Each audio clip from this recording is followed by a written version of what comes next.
안녕하세요. 마라나타 캐나다 개혁교회의 제롬입니다. 오늘은 기독교의 기본진리 32번째 시간 하이델베르크 교리문답 제28주일에 관한 내용입니다. 성찬에 관해서도 먼저 그것이 성경에 어디에 나오는지, 그리고 정말 예수님께서 그것을 하라고 명하신 것이 맞는지부터 살펴보는 것이 순서일 듯 합니다. 예수님께서 십자가에 달리시기 전에 마지막으로 제자들과 함께 계신 자리에서 오늘날 교회에서 행하는 그 성찬의 출발점을 찾을 수 있습니다.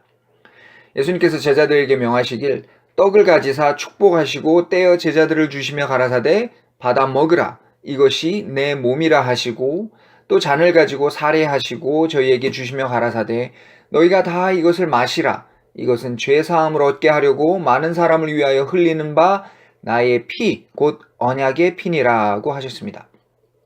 이때부터 기독교의 교회에서는 주님께서 부활하신 매 주일에 모여 예배를 드릴 때마다 이 명령을 따라 성찬을 행하기 시작했고, 이후에 바울이라는 사도 역시 승천하신 주님께 같은 명령을 받아 그것을 기록해 놓았는데 오늘날 신약의 고린도전서라는 책에 그것이 잘 남아 있습니다. 그렇다면 성찬이라는 예식은 구체적으로 어떤 내용을 담고 있을까요? 성찬이 행해지는 모습을 크게 두 가지로 나눠보면, 첫째는 떡 혹은 빵같이 곡물로 만든 탄수화물 위주의 음식을 상위에서 이렇게 잘라서 혹은 미리 잘라놓은 조각을 교인들이 함께 나누어 먹는 부분이 있습니다. 두 번째는 포도주나 혹은 알코올 성분이 없는 포도 음료를 한 잔에 따라 돌려 마시거나 아니면 작은 잔에 미리 부어놓은 것을 하나씩 들고 마시거나 하는 부분이 있습니다. 내용물로 보면 이렇게 떡과 포도주라는 두 부분이 있지만, 사실은 내용물 자체보다는 그것을 행하는 과정에 따라 두 부분으로 나눠보는 것이 더 의미가 있습니다. 즉 떡이든 포도주든 먼저는 그것을 쪼개거나 따르는 과정, 즉 본래 하나의 큰 덩어리에서 떼어내거나 하나의 큰 주전자 같은 것에서 따라내서 잔에 담는 과정이 먼저 있습니다. 다음은 그렇게 잘라내고 따라낸 떡과 잔을 교인들이 실제로 입으로 먹고 마시는 과정이 있습니다. 자, 이 두 과정을 통해 성찬이 보여주고자 하는 바가 있는데, 먼저 떡을 덩어리에서 찢어내는 모습은 예수 그리스도께서 십자가상에서 살이 찢기신 고난과 죽음을 상징합니다. 그리고 포도주를 흘려내는 것 역시 십자가상에서 손과 발에 못이 박히고 창으로 옆구리를 찔리심으로써 흘리신 예수님의 피를 상징합니다.